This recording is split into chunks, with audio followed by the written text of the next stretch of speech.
So, hello, I am random internet person, hopefully, and I wanted to talk to you about my personal experience with depression and how it's affected me.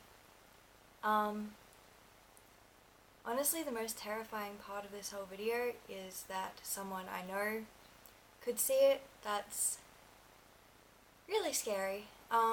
But it's a big enough issue that I think it should be talked about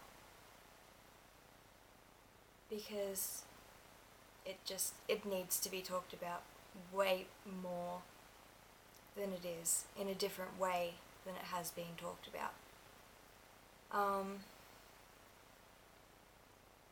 I saw this video a while ago and it was called "I Didn't Know I Had Depression," and it struck a major chord in me because, like, I don't know, I've had struggles in my life like everyone else, and things have happened, but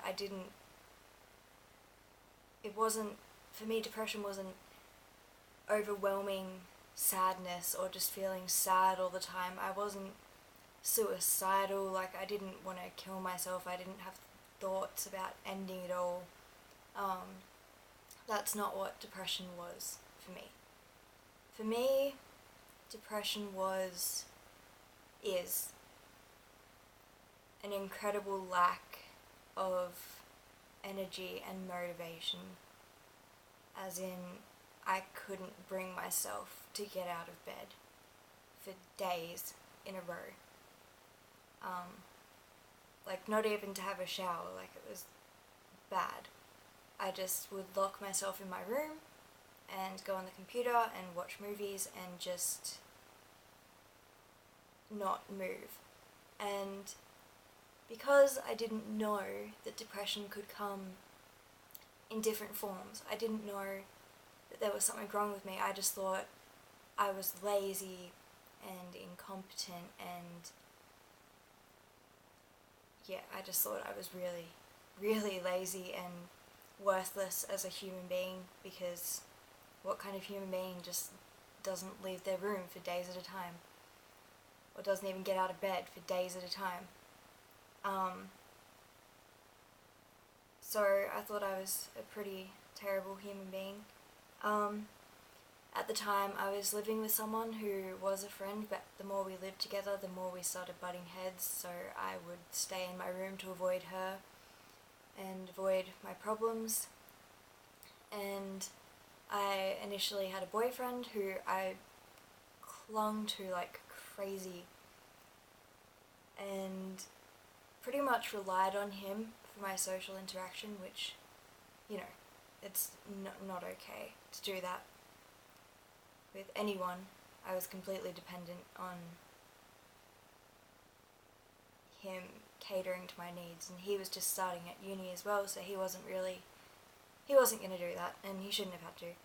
And anyway, after that relationship ended, I pretty much jumped straight into another one, not even a week later.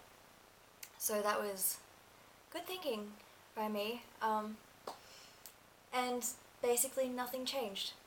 I went from being totally dependent on one person to totally dependent on another one. And basically hating myself the whole time for being this lazy, boring person that couldn't function as a human being. And it was a bad point. Like, my self-esteem on the floor. Not even on the floor. Way down. Not even in the basement, like below. Way down. Way down. Like where you find fossils and dinosaurs and stuff. That's around where my self-esteem was and kind of continues to be, but I'm working on it. Anyway, so after all of that passed, like 2.5 years later, after of me being like this and getting worse and worse and worse, 2.5 years later, I finally broke down, and I was breaking down more and more often, and called my dad because he happens to be the most amazing, incredible person that I've ever had the pleasure of knowing or hope to ever know. And he just said, have you ever considered that, like, you might have a problem, that there might actually be something wrong? And I hadn't. He'd suggested to me before that I should go get counselling, but because of stuff that had happened in my family with my mother, but because my mother was a counsellor, it gave me this really strong negative view towards therapy and counselling and all that kind of stuff. So I just didn't want to do it because, partly because of my mum and partly because of the stigma that's attached to going to get counselling. Like, there's such a bad reputation for mental health. I thought it meant I was weak, that there was something wrong, that I couldn't cope on my own. And my cat, I just couldn't deal with that. And I didn't want to, but I don't know, eventually he got through to me and said, you should go see someone, there could be something wrong. Within 15 minutes of sitting down in front of the counsellor, which was the most nerve-wracking experience of my entire life, I explained what I was feeling like, what I was doing, and she just said, you need to go to see a doctor. You need to go to see a doctor in the next few days and get put on some antidepressants and sleeping tablets, because I couldn't sleep. I still have a lot of trouble with sleeping, because I find when you lay down to go to sleep, that's like in the few minutes before you normally go to sleep, like you start thinking about stuff and think about your day or whatever problems you've got or whatever, and then you drift off to sleep. I have anxiety issues where when I'm supposed to lay there and drift off to sleep, I lay there and start thinking about all my problems, and I start getting anxious and worried and upset, and it just goes in this huge spiral, and I end up almost having a panic attack every time I try and go to sleep. So I just don't go to sleep until I am so beyond exhausted that I can't not fall asleep. So I usually fall asleep watching movies or something, and it's usually around 5 or 6 a.m. So not a good habit to fall into. I discussed like what was at the root of my anxiety and stuff, and university was a lot of that, so I've decided recently to drop out of that, which, while making me feel a little bit like a failure, has also improved my quality of life.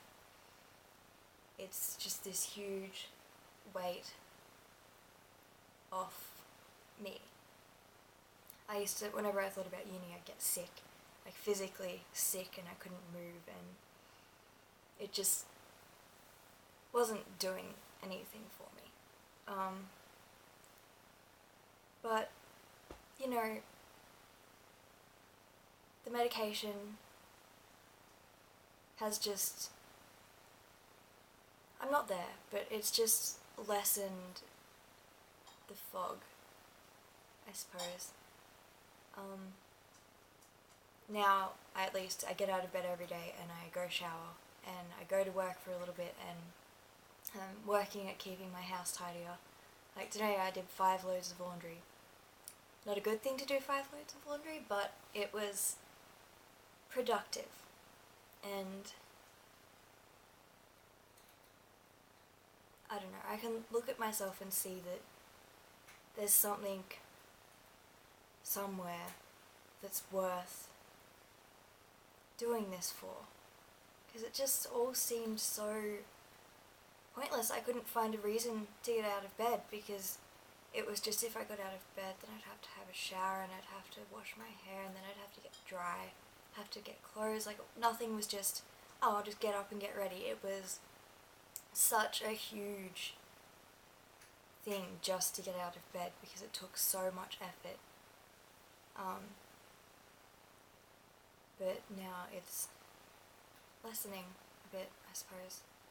I can get out of bed and have a shower and not think about getting out of bed and having a shower.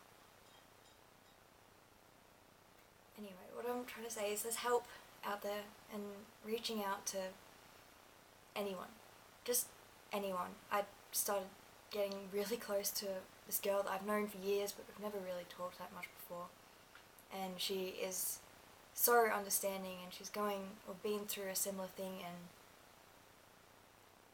she's just incredible. And I'm reconnecting with other friends, and I'm seeing people more, and I'm leaving my house, and I'm getting into a new hobby, and I'm just trying to make an effort to do things, and I'm feeling better because of it. But none of that would have happened if my dad hadn't have said to me, "Do you think you have a problem?" Because I didn't think I had a problem, I just thought I was a bad person. And I don't know, there's always people out there. There's strangers on the internet that will talk to you for hours about bumblebees, if that's what you want to do. There's always someone. And I don't know why I just said talk about bumblebees, but there you go. Yeah, just,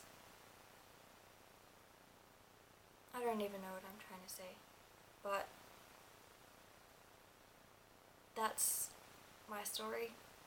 I don't know where I was going with this at all. I had a reason for doing this, but it's left my mind. I suppose if you think there's something that could be wrong, just talk to someone, because the chances are there might be, and it's not your fault. It's just something that's happened, and they have ways to deal with it. I'm on medication, and I'm talking to people, and that's working for me. And it's not easy, but it's what there is. And yeah, I suppose that's it. So if anyone ever watches this, I'm sorry I wasn't more thought out or collected, but hopefully you're a stranger, I don't know you, and good luck and everything. I suppose it'll be what you make it.